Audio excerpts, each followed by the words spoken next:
su bạt ngàn hey. Say hương đời, say hương trời, rừng cà phê vào mùa tươi. Cái chê đê, cái chê mơ nâu, hát cho cao nguyên xanh đất mới, hát cho Krông Anna sóng vô xôn xang mênh mang.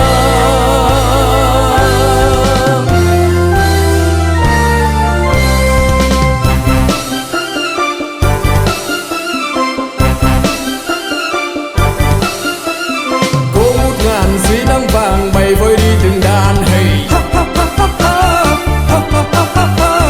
Nước đã về dòng nước mắt lòng đời cho ông mình hàng mơ. Nước chỉ ngàn về, nước xin tràn trề, nước thì con mừng xây đất mới, nước cho ta thương nhau mãi mãi xôn xang mênh mang.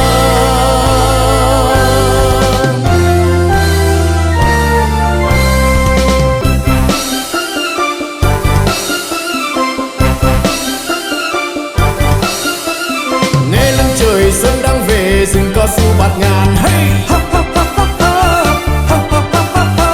Say hương đời, say hương trời, rừng cà phê vào mùa tươi. Cái chê đê, cái chê mơ nâu, hát cho cao nguyên xanh đất mới, hát cho Krông Anna sóng vô xôn xang mênh mang. Cô ngút ngàn dưới nắng vàng bay vơi đi từng đàn hey. Nước đã về dòng nước mắt lòng đời cha ông mình hàng mơ.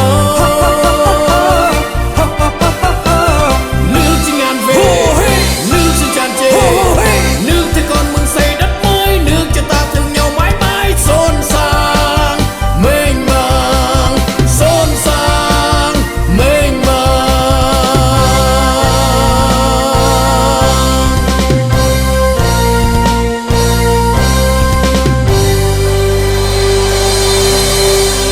Mặt trời lên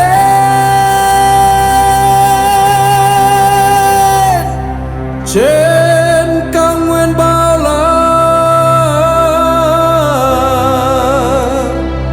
đang dần dần dần